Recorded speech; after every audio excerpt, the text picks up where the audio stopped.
अस्सलाम वालेकुम नाज़रीन। हक़ीक़ी कहानी पर मबनी मैं आपकी खिदमत में पेश कर रहा हूँ। उम्मीद करता हूँ कि ये आपको कहानियाँ बहुत अच्छी लगेंगी और पसंद भी आएँगी। तो ये कहानी कुछ इस तरह की है कि ये 1959 का वाक़या है। 1959 का रशिया के गाँव का। वहाँ पर कुछ नौजवान होते हैं, 8-9 नौजवान। वो लोग अपना प्रोग्राम तरतीब देते हैं। वो कहते हैं हमारा प्रोग्राम ये है कि हम ये बर्फानी जो चोटी है इसको अबोर करेंगे। यानी हम चोटी को अबोर करेंगे, ऊपर जाएंगे सबसे। तो वो अपने दोस्तों अपने प्रोग्राम बनाते हैं। बनाने के बाद क्या होता है, जब वो प्रोग्राम को तरतीब देते फिर अपना सामान वगैरह बांधते, फिर वो ये 1959 में फरवरी के महीने का वाक़या है। तो उसके बाद वो जब अपना सामान तरतीब से खेमे वगैरह खाना पीना सब सामान इकट्ठा करते हैं। तो करने के बाद ये अपने पहाड़ी चोटी पर सफर करने के लिए रवाना होते हैं। अब ये हेलीकॉप्टर के जरिए जाते हैं और ये पहाड़ी की चोटी के जब पहुंच जाते हैं, थोड़ी से मतलब थोड़ी दूरी पर होते हैं, तो रात होने लगती है। फिर वो हेलीकॉप्टर इनको वहाँ छोड़कर चला जाता है। रात होती है तो कहते हैं चलो भाई रात को हम यहाँ पर क़याम कर लेते हैं और फिर सुबह जो है हम पहाड़ी की चोटी को अबर करेंगे। वो आराम करने के लिए अपने खेमे वगैरह निकालते हैं, खाना पीना करते हैं, सब बातें करते हैं, गपशप करते हैं। फिर रात जब रात होने से फिर इन लोगों को नींद आने लगती है। ये लोग अपने खेमे के अंदर सो जाते हैं। अब रात के तकरीबन 12-2 बजे के टाइम क्या होता है, कोई अजीब सी चीज़ होती है, वो उनके खेमे में दाखिल होती है। उनके खेमे को सब फाड़ फूड़ देती है और उसके बाद जो है हमलावर होती है किसके ऊपर, ये नौजवान जो सो रहे होते हैं। तो उस पर जो हमला करती है, पहले तो दो नौजवान जो होते हैं, किसी की आँख निकाल लेती है, किसी की टांग काट लेती है, किसी की जुबान निकली होती है। तो हमलावर होती है, वो मर जाते हैं, 2 मर जाते हैं। फिर 2 को बाद दूसरा हमला करती है, फिर तीसरा, इस तरह वो सारे नौजवान मर जाते हैं, वो बर्फ में दब जाते हैं।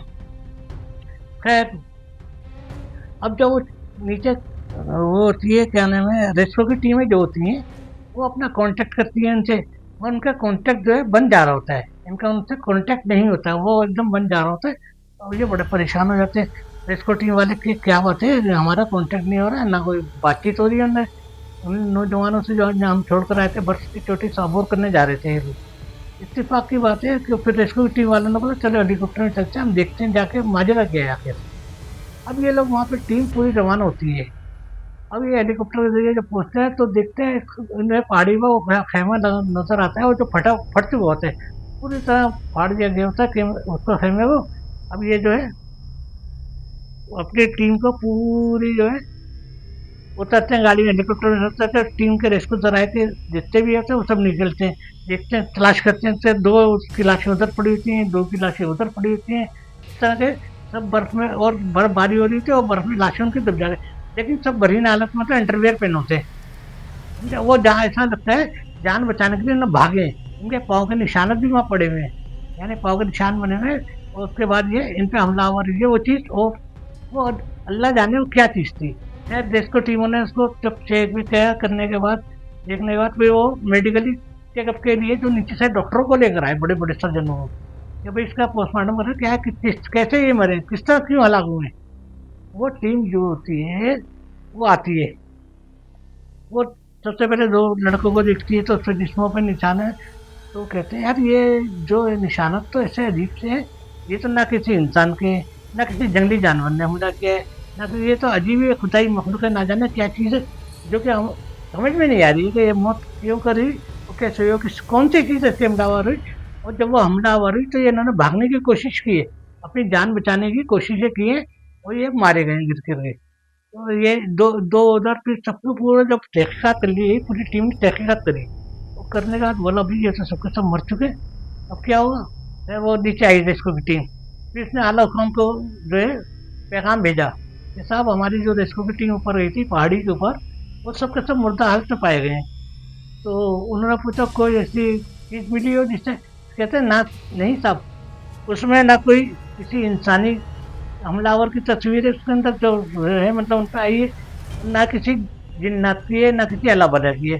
ये कोई अजीब सी चीज़ है, ये चीज़ एक अजीब सी है जो कि बिल्कुल हम आज समझ से बालक तर है, हम नहीं समझ सकते अब क्या चीज़ है, खुदाई मखलूक है, अल्लाह बात है, सब जाने क्या चीज़ है जो इन पर हमलावर हुई है। लेकिन ये है कि इन्होंने जान बचाने के लिए भागने की बड़ी कोशिश की, लेकिन उसने उनको मौका नहीं दिया। और धीरे धीरे करके वो सबको एकदम, किसी की टांग काट दी, किसी की जबान काट दी, किसी की आंखें नहीं है, किसी के दिल नहीं है। अजीब सा सिचुएशन है वहाँ की। वो कहते हैं अरे, तो तहकीकात टीम क्या होती है, वो आला हुकाम को भेजती है सारी की कहानी। फिर वो आला हुकाम जो है, बड़े सबसे बड़े जो वहाँ के सर्जन होते हैं, वो सब उसका मेडिकल चेकअप करते करने के बाद वो कहते हैं ये तो हमारी ज़िंदगी में तो पहली मर्तबा ऐसा वाक़या है कि ना इंसान है, ना किसी जिन के हैं, ना किसी जंगली जानवर के निशानात है। ये अजीब अजीब चीज़ है, और इसको हम नहीं समझ सकते, ना हमारे कैमरों में आई। खैर वो जब नहीं आती, पूरी तहकीकात कर लेते हैं, सब सारे हुकाम बैठ के फिर ये कहते हैं अच्छा ऐसा करता है, अभी चैप्टर को क्लोज़ कर देते हैं। ये कहानी जो है, आज तक कोई नहीं, इस मामले को कोई भी हल नहीं कर सका। बड़े-बड़े सब लोगों ने चेक किया, बड़े-बड़े डॉक्टरों सबने, सर्जनों ने चेक किया, तो उनकी किसी की समझ में नहीं आई। तो ये कहानी फिर इस तरह जो है, जो मुम्मा बनी हुई है वो आज तक इस मामले को हल नहीं कर सके। सबने सर पकड़ के बैठे हैं, बड़े-बड़े सर्जन, ये उनकी समझ में नहीं आया। उसके बाद फिर लोगों ने इनके चैप्टर को क्लोज कर दिया। और सो उसके बाद ये चैप्टर जो है बंद हो गया। अब बंद होने के बाद कहानी यहाँ खत्म हो जाती है।